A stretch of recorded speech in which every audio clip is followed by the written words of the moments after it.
दृष्टि ज्ञान विज्ञानी, नई दृष्टि मोक्ष प्रदानी, नई राह क्रम मार्गी, नई राह हो दादाई।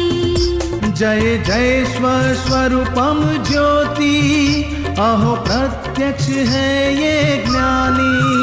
जय जय स्वस्वरूपम ज्योति, अहो प्रत्यक्ष है ये ज्ञानी। नमस्कार, आदाब, सत श्री अकाल, वनक्कम, जय श्री कृष्ण, जय स्वामीनारायण, जय सच्चिदानंद। दादा भगवान परिवार आप सभी का स्वागत करता है नई दृष्टि नई राह में। दोस्तों, चैरिटी, दान, परोपकार, हर एक रिलीजन दान धर्म करना एनकरेज करता है। तो ये दान, ये चैरिटी क्या है? कहते हैं, charity is the disposition to think favourably of others and do them good. In a general sense, charity means love, benevolence and goodwill. तो दोस्तों, दान हम किसे कहेंगे? दान किसे देना चाहिए? दान देते समय अंदर कैसे भाव होने चाहिए? क्या दान करने से हमें कोई लाभ होगा? चलिए जानते हैं दान के बारे में और बातें हमारे आत्मज्ञानी से। दीपक भाई, दान और गुप्त दान में क्या अंतर है? दान के पीछे कीर्ति की अपेक्षा नहीं होनी चाहिए और ऐसी भावना करनी चाहिए। दान के प्रकार है औषध दान, आहार दान, भूखे को खाना दिया वो आहार दान बोला जाएगा, और दर्दी को कुछ दवाई की हेल्प की वो औषध दान बोला जाएगा। उससे भी ऊंचा है ज्ञान दान, और उससे भी ऊपर है अभय दान। तभी ये औषध का भी, अरे खुराक का भी दान दे सकते हो। गरीबों को खिलाओ, उसे 2-4 दिन तो जिएगा अच्छी तरह। उससे ऊपर का दान है औषध दान, उसे 2-4-6 महीने 2-5 साल भी अच्छी तरह जिएगा। और उससे ऊंचा है ज्ञान दान, उससे सारी लाइफ भी सुधरेगी और दूसरा भव भी सुधरेगा। तो ये हम ज्ञान दान में हम हेल्प करना तो अच्छा है। और विद्या दान सारी जिंदगी के लिए फायदा, और ज्ञान दान तो मोक्ष के लिए फायदा है, दूसरा भव भी सुधर सकता है। तो गुप्त यानी क्या कि कीर्ति, उसका अपेक्षा नहीं होनी चाहिए, मान की, कीर्ति की, यश की। तो फिर पुण्य, अज्ञान दशा में पुण्य बधेगा। और हमें पुण्य भी नहीं बांधना और पाप भी नहीं बांधना, हमें तो फाइलों का संभाव से निकाल करना है। तो हम ज्ञान में रह के निमिषा को बोलेंगे आप फाइल का निकाल करो, तो कर्म भी बंधा नहीं जाएगा और व्यवहार पूरा होते जाएगा। जो पूर्व कर्म बांधा है वो पूरा होके खत्म होते जाएंगे। समझ में आया आपको? जय सच्चिदानंद। आप सुन रहे हैं नई दृष्टि नई राह, और आज हम बात कर रहे हैं चैरिटी यानी के दान के बारे में। तो दोस्तों, क्या दान हम अपनी इच्छा से दे सकते हैं? कई बार देखा है कि दान देने की बहुत इच्छा है लेकिन दे नहीं पाते, और कई बार हमारे पास कुछ भी नहीं है लेकिन बहुत कुछ देने का मन होता है। इसके पीछे क्या साइंस है? चलिए जानते हैं हमारे अगले सेगमेंट में। मेरे पास पैसा तो आता है लेकिन टिकता नहीं। अच्छा है ना, पर बुरे रास्ते पे नहीं जाता है ना। नहीं सर। देखो, पानी तो नल में आता है, सारे घर में पानी टिकेगा तो क्या हो जाएगा? अरे गटर में जाने के लिए रास्ता चाहिए ही नहीं, तो घर में सब तकलीफ हो जाएगी। तो पैसा भी परमानेंट नहीं है। हाँ, उसका उपाय बुरे रास्ते पे नहीं जाना चाहिए। अच्छा, दान है, परोपकार है, सेवा है, या भगवान में, मंदिर में, कुछ भी पॉजिटिव में एटलीस्ट 5% भी डालो। बाकी नहीं तो मोह में या माया और लोभ बचाने के लिए कितना भी प्रयत्न करो तो चले तो जाने वाला ही, उसका भी लाइफ रहती है। दादाजी बता 11 साल रोकड़ पैसे की लाइफ 11 साल है। ये जो सोना सब रखोगे तो 80-100 साल की लाइफ। घर रखोगे तो दूसरे, है ना, प्रॉपर्टी में थोड़ा ज्यादा लाइफ रहेगी। है ना, ये पैसे का भी हिसाब है, कितना टिकेगा हिसाब है वाली बात है।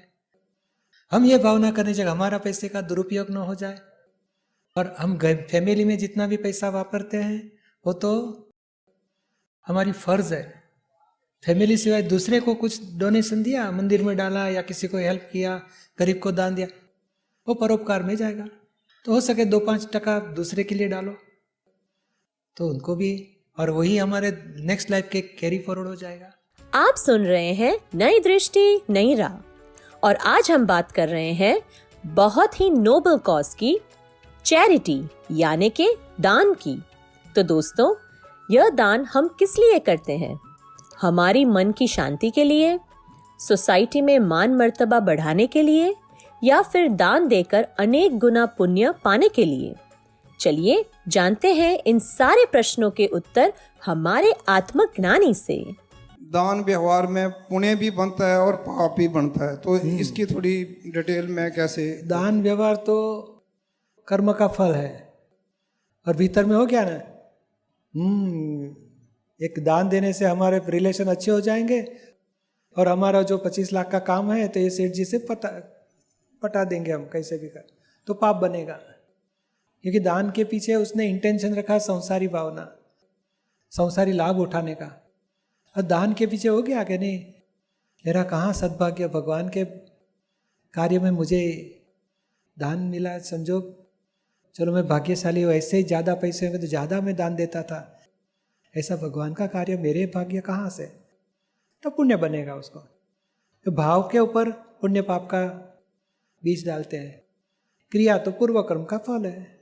तो दान कैसे देना चाहिए फिर, किस भाव से? वही भाव से देना चाहिए कि नहीं, किसी को पता चलने के लिए तख्ती नहीं बनानी चाहिए कि मेरे हाथ से मेरे बच्चों के लिए मैंने दान दिया, मेरे पिता के नाम से मैंने दान दिया, हंसते ये इस जगह पे रहते हैं, ऐसे ऐसे तख्ती में नहीं देना चाहिए। गुप्त दान, कभी एक श्रावक ने दिया या तो एक सज्जन आदमी ने दिया समाज कल्याण के लिए, भगवान के मंदिर में दान, बस। और देने का है तो भगवान में देना या जहाँ भी एक चैरिटी वापरो, पर मान के लिए, नाम के लिए, कीर्ति के लिए, लाभ के लिए नहीं देना चाहिए, नहीं तो ये क्रोध मान माया हमारे सब शक्ति खा जाएंगे। आप सुन रहे हैं नई दृष्टि नई राह और आज हम बात कर रहे हैं दान यानी कि चैरिटी के बारे में। चलिए जानते हैं दान के बारे में और बातें हमारे आत्मज्ञानी से। दान देने के लिए जिस चीज़ के लिए आसक्ति नहीं होती, मतलब जो है पास में, चाहे वो पैसे हो, खाना हो, उसको दान तो इजीली दे सकते हैं क्योंकि वो चीज़ है बहुत सारा, तो इजीली आप, और बुद्धि भी ये बोलती है कि अगर भगवान में दो या करो तो पुण्य बनता है, तो और लगता है कि हाँ देना चाहिए। लेकिन जिन चीज़ों के लिए अपन को अटैचमेंट हो, अगर वो कोई मांग ले तो उसको तो देना एकदम फिर मुश्किल हो जाता है। नहीं, मत दो, तो फिर दान उसकी कोई ज़रूरत नहीं है, देना ही चाहिए। नहीं तो फिर नहीं, दान तो आप अभी आपके पास पेन है, वो बोला मुझे दे दो, तक नहीं अभी मुझे ज़रूरत है, मैं दूसरी दूंगा आपको, वो दे देना दूसरी। तो उसको भी लिखने के लिए चाहिए कुछ तो दे देने का, मगर दूसरी देना, यही देना, ऐसा कोई नियम नहीं है। ये छोड़ो ना, अभी अपना रखना है तो रखो, ये तो शुरुआत करो कुछ, किसी के लिए कुछ हमारे भाई के लिए इधर से चलो अच्छा रहा, खाया पिया सब, भाई के लिए मैंने बहुत खर्चा किया, वो दान नहीं बोला, वो तो हमारी फ़र्ज़ है। दान यानी पराया लोगों के लिए कुछ हेल्प के लिए मनी वापरे या कुछ खाना। अभी यहाँ तो इतना खाने के लिए तो कुछ नहीं कर सकते, मगर फिर भी ऐसे कोई संस्था है, गरीब लोग इकट्ठा होते हैं तो चलो मेरे तरफ से $100 लो, जो सबको खिलाना, तो वो कर सकते हो, इच्छा होगी तो, और कोई ज़रूरत नहीं है। ये सरप्लस पैसे हो गए तो कैसे सदुपयोग करना, वो दादाजी बताते हैं। सरप्लस यानी हमारे पास नेसेसिटी के सिवाय, जो हम लग्जरियस में नहीं तो वापर डालने वाले थे, तो इसके बदले चलो कुछ दान में वापरो। और नॉट नेसेसरी, अभी बाहर नहीं वापर सकते और यहाँ चलो मैं $50 दूंगी एक खाने में, जो सबको बेनिफिट वापरो इसमें, तो दान बोला जाएगा, ज्ञान दान में गया। तो वो भी दान होता है, मतलब हाँ, अगर आपके पास में है और आप दे रहे हो तो फिर भी वो तो, लेकिन अच्छे उसमें दे रहे हो, इसलिए बहुत उतना ही करो, अभी बहुत हो गया। ये तो है, तो भी लोगों का ये सोचता है कि इसके पास ज़्यादा है, मुझे मिले तो अच्छा है। असंतोष की भूख वैसी है, देखो ना, 3 पीढ़ी तक चले, 3 जनरेशन तक चले, इतना पैसा रहेगा तो भी सारे दिन सुबह उठ के ऑफिस चले जाता है। क्यों? बिजनेस, बस बिजनेस कैसे बढ़े, पैसे क्या करोगे, तो बस कर रहे, बस फिर इकट्ठा, मालूम नहीं उसको क्या करना है, मगर इकट्ठा बैंक में बढ़ता है, खुशी मनाता है। पराया लोगों के लिए कुछ वापरो तो उस बुद्धि काम ही नहीं करती उसके। ज़्यादा मुझे मिले, ज़्यादा मुझे मिले। अभी मुझे ज़्यादा मिले तो दूसरे किसी को कम मिलेगा। ये ध्यान अच्छा बोला जाएगा, रौद्र ध्यान बोला जाता है। और लिया आपने तो कुछ तुम्हारी ज़रूरियात। दादाजी ने तो क्या नियम लगा दिया था कि मेरे जीवन में जॉब करने गया नॉन मैट्रिक आदमी, तो मुझे 500 रुपया मिलेगा, तो 500 रुपया ही बिजनेस के घर में रखते थे, बाकी का सरप्लस पैसे में से कुछ ना कुछ वापस। महात्माओं की यात्रा है कितनी 68 से निरुमा बोलती थी कि हमारे यात्रा के खर्चे दादाजी निकालते थे। 68 से महात्मा को यात्रा, चलो पैसा बचा है यात्रा करने निकलेंगे, 1-2 बस निकल जाती, दादाजी खर्चा खुद के बिजनेस का ऐड करेंगे, लोगों के लिए कुछ लिया नहीं तो लेते भी नहीं थे। हम खटमंडू गए थे 750 रुपीज़, 750 रुपया में सारी 40 दिन की यात्रा थी, और 18.5 रुपये हो गया पर डे। उस टाइम पे तो कुछ, फिर भी दादाजी के जो इनकम थी उसमें से उन्होंने डाले थे पैसे, किसी को पता भी नहीं चला था।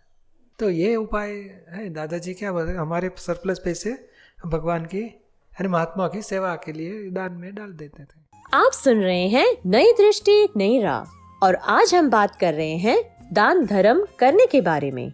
मेरा प्रश्न ये कि जो दान देते हैं, यदि कोई व्यक्ति दान देता है वो पुरुषार्थ है या उसका डिस्चार्ज है? उसमें डिस्चार्ज है। पूर्वभाव में भाव किए थे वो पुरुषार्थ, बस भगवान के काम में पैसे वापरना चाहिए और मुझे चांस मिले तो मैं भगवान में दान करूंगा, ये भाव वो पुरुषार्थ था। ये प्रारब्ध, आज फल आया, और फल के टाइम वापस भीतर में भाव क्या है, मेरे पास ज्यादा होते तो ज्यादा देता था, वो पुरुषार्थ।